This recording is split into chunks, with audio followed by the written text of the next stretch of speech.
दोस्तों, सोचिए एक क्षण के लिए, अगर मंदिर की घंटियों की आवाज़ थम जाए, अगर मस्जिद से अजान न गूंजे, अगर गुरुद्वारे का लंगर न चले और अगर संसद की गलियों में बहस की गूंज गायब हो जाए, तो क्या भारत वही भारत रहेगा जिसे हम जानते हैं? शायद नहीं। एक धड़कन है धर्म की और दूसरी राजनीति की। धर्म ने हमारी आत्मा को आकार दिया है, हमारी संस्कृति को पहचान दी है और हमारी सोच को दिशा दी है। वहीं राजनीति ने हमारे समाज को संगठित किया है, हमें व्यवस्था दी है और हमें यह एहसास कराया है कि हम एक राष्ट्र हैं। लेकिन जब ये दोनों धड़कनें आपस में उलझती हैं तो पूरा शरीर यानी पूरा समाज असंतुलित हो जाता है। हमने इतिहास में कई बार देखा है कि कभी धर्म राजनीति का हथियार बन गया तो कभी राजनीति धर्म का मुखौटा। और जब ऐसा होता है तो समाज टूटता है, इंसानियत बिखरती है और लोकतंत्र अपनी आत्मा खो देता है। आज सत्य दर्शन के मंच से हम आपको लेकर चल रहे हैं एक गहरी यात्रा पर। यह यात्रा सिर्फ इतिहास की नहीं, यह हमारी आत्मा की यात्रा है। इसमें हम ओशो की वाणी को सुनेंगे, उनकी दृष्टि को समझेंगे। ओशो ने धर्म और राजनीति के रिश्ते को न सिर्फ देखा बल्कि उसकी जड़ों तक पहुंचे। उन्होंने कहा कि धर्म और राजनीति दो अलग अलग रास्ते नहीं बल्कि मनुष्य की चेतना के दो आयाम हैं। धर्म भीतर का प्रकाश है और राजनीति बाहर का दर्पण। जब भीतर का प्रकाश होगा तो बाहर का दर्पण भी चमकेगा, लेकिन अगर भीतर अंधेरा होगा तो बाहर की राजनीति सिर्फ अंधेरे को ही प्रतिबिंबित करेगी। तो दोस्तों, आइए मिलकर चलते हैं धर्म और राजनीति की सच्चाई की ओर। ओशो कहते हैं कि हम धर्म और राजनीति को अक्सर गलत तरीके से समझते हैं। आम आदमी की सोच में धर्म का मतलब होता है पूजा पाठ, मंदिर जाना, नमाज पढ़ना, उपवास करना या धार्मिक किताबों का अध्ययन करना। और राजनीति का मतलब होता है चुनाव, नेता, संसद और कुर्सी की लड़ाई। लेकिन ओशो ने इसी सतह को समझते हुए आगे बढ़कर गहराई में जाते हैं। उनके अनुसार धर्म का अर्थ किसी संप्रदाय, किसी धर्म ग्रंथ या किसी देवी देवताओं से नहीं है। धर्म का अर्थ है जागरण, अपने भीतर की चेतना को जगाना। धर्म का मतलब है आत्मा का अनुशासन, वह प्रकाश जो हमें भीतर से मार्ग दिखाए। धर्म व्यक्ति को भीतर से बदलता है, उसे प्रेम, करुणा, सत्य और अहिंसा की स्वतंत्रता की ओर ले जाता है। वहीं राजनीति का मतलब है बाहर की व्यवस्था। राजनीति सिर्फ चुनाव नहीं बल्कि समाज को चलाने की एक कला है। राजनीति यह सुनिश्चित करती है कि लाखों करोड़ों लोग एक साथ रह सकें, कानून का पालन कर सके और व्यवस्था बनी रहे। राजनीति शरीर की तरह है और धर्म आत्मा की तरह। दोनों का मेल जरूरी है, लेकिन दोनों की सीमा और कार्य अलग अलग हैं। लेकिन समस्या तब पैदा होती है जब राजनीति धर्म का मुखौटा पहन लेती है। जब नेता धर्म का इस्तेमाल वोट पाने के लिए करते हैं तब धर्म अपने असली रूप से गिर जाता है। धर्म का काम सत्ता दिलाना नहीं, धर्म का काम है आत्मा को मुक्त करना। लेकिन जब धर्म राजनीति का उपकरण बनता है तब वह संप्रदाय, कट्टरता और अहिंसा में बदल जाता है। ओशो यह भी कहते हैं कि राजनीति धर्म पर हावी नहीं हो सकती और धर्म राजनीति पर।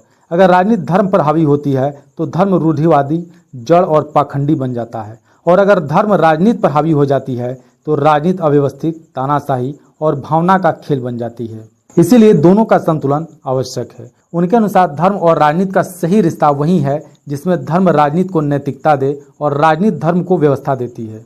धर्म राजनीति को करुणा और ईमानदारी सिखाए और राजनीति धर्म को संगठित ढांचा दे। लेकिन जब धर्म सत्ता की सीढ़ी बनता है तब न धर्म बचता है और न राजनीति। दोस्तों, अगर हमें धर्म और राजनीति को संगठित ढंग से समझना है तो हमें इतिहास की गलियों में उतरना पड़ेगा।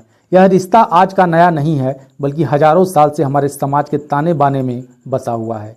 कभी धर्म ने राजनीति को दिशा दी, कभी राजनीति ने धर्म का उपयोग किया और कभी दोनों मिलकर समाज को आगे भी ले गए। भारत का इतिहास उठाकर देखें तो वैदिक काल से ही धर्म और राजनीति एक दूसरे के साथ खड़े नजर आते हैं। उस समय राजा को धर्मपालक कहा जाता था। उसका काम सिर्फ राज्य चलाना नहीं बल्कि धर्म की रक्षा करना भी माना जाता था। रामायण में राम को मर्यादा पुरुषोत्तम कहा गया, यानी राजनीति भी धर्म और मर्यादा पर आधारित हो। महाभारत में कृष्ण गीता में यही कहते हैं कि कर्तव्य ही सबसे बड़ा धर्म है। यह दिखाता है कि उस समय राजनीति और धर्म का रिश्ता बहुत गहरा था। मौर्य काल में चाणक्य ने अर्थशास्त्र लिखा। उन्होंने राजनीति को कठोर अनुशासन और युक्ति की भाषा दी, लेकिन उसके साथ यह भी कहा कि राजनीति का अंतिम उद्देश्य जनता का कल्याण होना चाहिए। अशोक महान जब कलिंग युद्ध से लौटे तब उन्होंने धर्म की ओर रुख किया। उन्होंने महसूस किया कि राजनीति बिना धर्म के हिंसा और विनाश का कारण बन जाती है। इसीलिए उन्होंने धम्म नीति अपनाई और शासन को करुणा और दया पर आधारित किया। मध्यकाल में जब अकबर जैसे शासक आए तो उन्होंने राजनीति में धर्म को सहिष्णुता का रूप दिया। उनकी सुलह एक कुल की नीति ने यह संदेश दिया कि धर्म बराबर है। वहीं औरंगजेब जैसे शासक ने धर्म का राजनीतिक इस्तेमाल किया और समाज में विभाजन पैदा किया। अंग्रेजों के दौर में धर्म राजनीति का सबसे बड़ा हथियार बन गया। अंग्रेजों ने फूट डालो और राज करो की नीति अपनाई। उन्होंने हिंदू और मुसलमानों को अलग अलग खेमों में बांट दिया। कांग्रेस, मुस्लिम लीग, हिंदू महासभा सब धर्म के आधार पर राजनीति करने लगे और इसका परिणाम हुआ भारत का बंटवारा। धर्म और राजनीति की यही खतरनाक गठजोड़ लाखों लोगों के खून की कीमत पर हुआ। दोस्तों, अब आते हैं हम आज़ादी के बाद। हमारे संविधान ने भारत को धर्मनिरपेक्ष घोषित किया। इसका मतलब यह नहीं कि धर्म को खत्म कर दिया गया, बल्कि यह तय किया गया कि राज्य किसी एक धर्म का पक्ष नहीं लेगा। लेकिन वास्तविकता यह है कि राजनीति कभी धर्म से अलग नहीं रह पाई। नेहरू ने कोशिश की कि राजनीति विज्ञान और आधुनिकता पर खड़ी हो, लेकिन समाज में धर्म हमेशा गहराई से मौजूद रहा। इंदिरा गांधी के समय राजनीति और धर्म के बीच की दूरी और घट गई। फिर आया 1980 और 90 का दशक, जब अयोध्या आंदोलन ने राजनीति का पूरा नक्शा बदल दिया। बाबरी मस्जिद का गिरना केवल एक इमारत का गिरना नहीं था, यह धर्म और राजनीति के एक नए अध्याय की शुरुआत थी। आज के दौर में जब हम चुनावी भाषण सुनते हैं तो धर्म का जिक्र आम बात है। कोई कहता है हम राम के भक्त हैं, कोई कहता है हम अल्पसंख्यकों की सुरक्षा करेंगे। यानी धर्म और राजनीति आज फिर से आमने सामने खड़े हैं। अब अगर इसे ओशो की दृष्टि से देखें तो वे कहते हैं कि इतिहास हमें यह दिखाता है कि राजनीति बार बार धर्म का इस्तेमाल करती रही। धर्म का असली मकसद था आत्मा को जागृत करना, लेकिन राजनीति ने उसे भीड़ जुटाने और सत्ता पाने का साधन बना दिया। ओशो कहते हैं कि जैसे आग का काम है रोशनी देना और गर्मी देना, वैसे ही धर्म का काम है प्रेम और सत्य देना। लेकिन अगर वही आग किसी नेता के हाथ में हथियार बन जाए तो वह घर जला भी सकती है। ओशो यह भी कहते हैं कि धर्म और राजनीति की इस खींचातान में सबसे बड़ा नुकसान आम इंसान का हुआ। वह या तो धर्म के नाम पर बढ़ता रहा या राजनीति के नाम पर इस्तेमाल होता रहा। धर्म ने राजनीति को नैतिकता देने की कोशिश की, लेकिन राजनीति ने धर्म को अक्सर अपने स्वार्थ के लिए मोड़ दिया। आज जब हम अपने चारों ओर देखते हैं तो यह साफ नजर आता है कि इतिहास खुद को दोहरा रहा है। वही बहसें, वही नारे, वही विभाजन, बस मंच बदल गया है। मंदिर मस्जिद की बहस अब संसद से निकलकर सोशल मीडिया पर पहुंच चुकी है। लेकिन असल में यह सब वही है जिसे ओशो सत्ता की चाल कहते हैं। ओशो का मानना है कि इतिहास से हमें यही सीख लेनी चाहिए कि धर्म और राजनीति को गढ़ मढ़कर खतरनाक है। धर्म को राजनीति से ऊपर रखना चाहिए, लेकिन सत्ता का साधन बनाना धर्म का अपमान है। धर्म तब तक धर्म है जब तक वह व्यक्ति को भीतर से बदलता है। जैसे ही वह सत्ता पाने का औजार बनता है, वह धर्म नहीं रहता, वह सिर्फ भीड़ की मानसिकता बनकर रह जाता है। अब अगर हम इसे आज के भारत के संदर्भ में देखें तो तस्वीर बहुत साफ है। आज राजनीति का सबसे बड़ा आधार ही धर्म बन चुका है। चुनावी भाषणों में धर्म की बात किए बिना कोई नेता नहीं जीत सकता। एक तरफ कोई राम मंदिर को अपना चुनावी वादा बनाता है तो दूसरी तरफ कोई अल्पसंख्यक सुरक्षा की बात करता है। कोई अपने आप को हिंदू हितों का रक्षक कहता है तो कोई मुस्लिमों का हमदर्द। लेकिन क्या धर्म का यही काम है? क्या धर्म केवल वोट दिलाने का जरिया है? ओशो कहते हैं कि धर्म का काम मनुष्य को भीतर से जागरूक करना है। अगर धर्म केवल समाज को बांटने लगे, अगर वह केवल भीड़ जुटाने और चुनाव जीतने तक सीमित हो जाए तो वह सच्चा धर्म नहीं बल्कि राजनीति की चाल है। आज हम देखते हैं कि सोशल मीडिया धर्म और राजनीति के इस टकराव का नया अखाड़ा बन चुका है। ट्विटर, फेसबुक और व्हाट्सएप पर हर दिन धर्म के नाम पर बहस, झगड़े और नफरत फैलाने वाले संदेश वायरल होते हैं। लोग एक दूसरे को सिर्फ उनके धर्म से पहचानने लगे हैं। ओशो इसे भीड़ की मानसिकता कहते हैं। वह कहते हैं कि जब इंसान भीड़ में होता है तो वह सोचता नहीं, बस बहता है। राजनीति इसी भीड़ का फायदा उठाती है और धर्म को हथियार बना देती है। लेकिन दोस्तों, तस्वीर का दूसरा पहलू भी है। आज भारत का युवा धीरे धीरे इस खेल को समझने लगा है। वह कहता है कि हमें मंदिर और मस्जिद की राजनीति से ज्यादा नौकरी चाहिए, शिक्षा चाहिए, स्वास्थ्य चाहिए। युवा जानता है कि धर्म उसके दिल में है, लेकिन राजनीति को उसके पेट और भविष्य की चिंता करनी चाहिए। यही वह बिंदु है जहां ओशो के विचार और आज के भारत की जरूरत एक दूसरे से जुड़ जाती है। ओशो कहते हैं कि अगर धर्म राजनीति को नैतिकता दे और राजनीति धर्म को संगठन दे तो दोनों का संतुलन समाज के लिए आशीर्वाद हो सकता है। लेकिन यह तभी संभव है जब धर्म सत्ता से दूर रहे और राजनीति धर्म का हथियार न बनाए। आज भारत को सबसे ज्यादा जरूरत इसी संतुलन की है। एक तरफ हमें अपनी धार्मिक परंपराओं पर गर्व करना चाहिए क्योंकि यही हमारी पहचान है, लेकिन दूसरी तरफ हमें राजनीति से यह मांग करनी चाहिए कि वह धर्म का इस्तेमाल केवल सत्ता पाने के लिए न करे। ओशो का मानना है कि सच्चा धर्म कभी किसी पार्टी, किसी चुनाव या किसी नेता का हिस्सा नहीं हो सकता। सच्चा धर्म केवल व्यक्ति की आत्मा का हिस्सा होता है और राजनीति का काम है उस आत्मा को सुरक्षित और स्वतंत्र माहौल देना ताकि हर इंसान अपने धर्म को जी सके। दोस्तों, सच्चा धर्म आदमी को आजाद करता है, लेकिन झूठा धर्म उसे गुलाम बना देता है।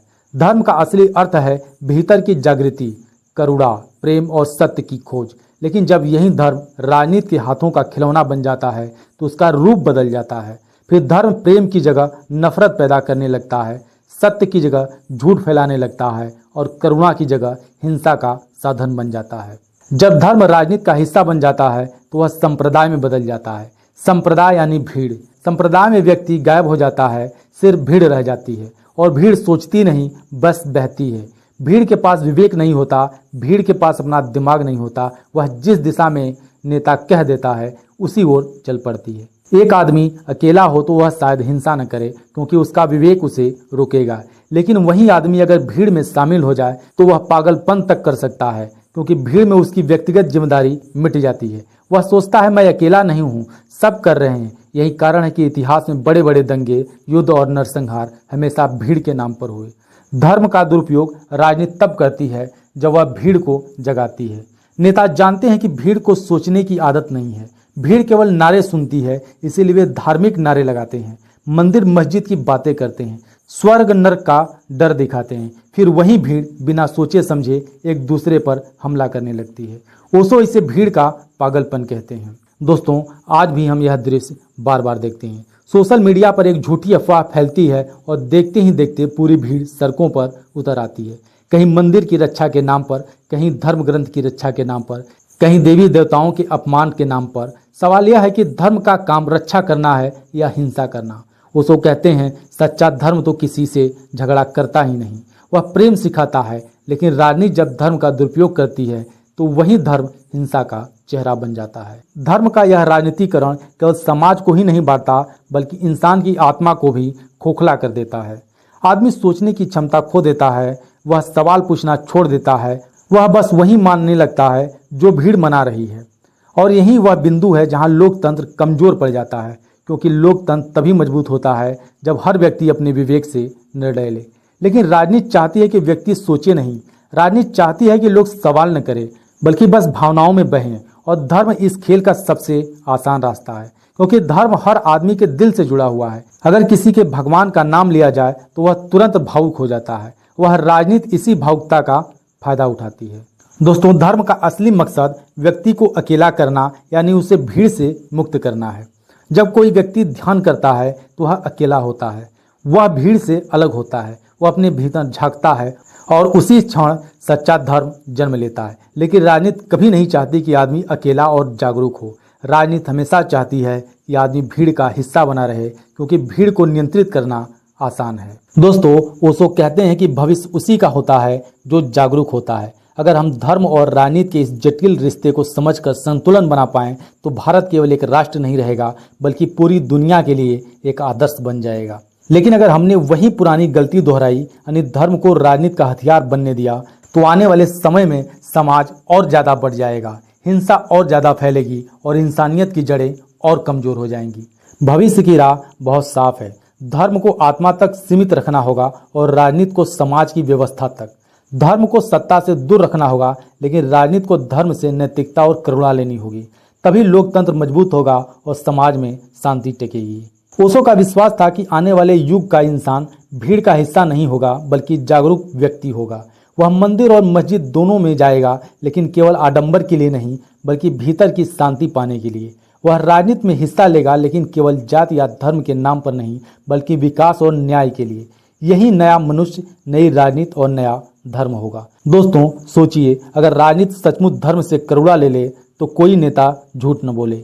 अगर धर्म सचमुच राजनीति से व्यवस्था ले ले तो कोई मंदिर मस्जिद का झगड़ा न हो। अगर हम सब अपने भीतर धर्म को पहचान ले और बाहर राजनीति को विवेक से चुने तो भारत केवल महाशक्ति ही नहीं बल्कि महाज्योति बन सकता है। आज जरूरत है कि हम अपनी आंखें खोलें, हम भीड़ का हिस्सा न बने बल्कि जागरूक व्यक्ति बने। हम धर्म को किताबों और मंदिर तक सीमित न रखें बल्कि अपने जीवन का हिस्सा बनाएं। हम राजनीति को केवल नारों और भाषण से न तौले बल्कि उसके कामों से तौले। यही ओशो की सच्ची शिक्षा है। और अंत में दोस्तों, सत्य दर्शन की इस मंच से मैं आपसे बस इतना कहना चाहता हूँ, धर्म और राजनीति की यह यात्रा केवल किताबों की बात नहीं है, यह हमारे जीवन की हकीकत है। यह हम पर है कि हम धर्म को नफरत का हथियार बनाएं या प्रेम का दीपक। यह हम पर है कि हम राजनीति को सत्ता का खेल बनाएं या सेवा का मार्ग। अगर हम ओशो की दृष्टि से देखें तो जवाब बहुत साफ है। धर्म को सत्ता से मुक्त करो, राजनीति को धर्म से करुणा दो और इंसान को विवेक और प्रेम दो। यही भविष्य की राह है, यही इंसानियत की राह है और यही सच्चे धर्म की राह है। तो दोस्तों, अगली बार जब आप किसी नेता का भाषण सुने तो केवल यह मत देखिए कि वह किस भगवान का नाम ले रहा है, यह देखिए कि वह आपके जीवन में कितना सच है, कितना न्याय और कितना प्रेम ला रहा है। और अगली बार जब आप मंदिर, मस्जिद या गुरुद्वारे जाएं तो यह मत सोचिए कि आपका धर्म दूसरों से बड़ा है, यह सोचिए कि क्या आपका धर्म आपको और ज़्यादा इंसान बना रहा है। तो दोस्तों, कल्पना कीजिए एक ऐसा भारत जहां मंदिर की घंटियां और संसद की बहसें एक ही सुर में हो, जहां मस्जिद की अजान और नेताओं की आवाज़ दोनों शांति और न्याय की बात करें, जहां गुरुद्वारे का लंगर और सरकार की योजनाएं दोनों भूखे को पेट भरे, जहां चर्च की घंटियां और कानून की गूंज दोनों समानता का संदेश दें। अगर ऐसा हुआ तो वही होगा नया भारत, वही होगा सच्चा धर्म, वही होगी सच्ची राजनीति। और यही है ओशो की दृष्टि, प्रेम, जागृति और संतुलन का मार्ग। धन्यवाद।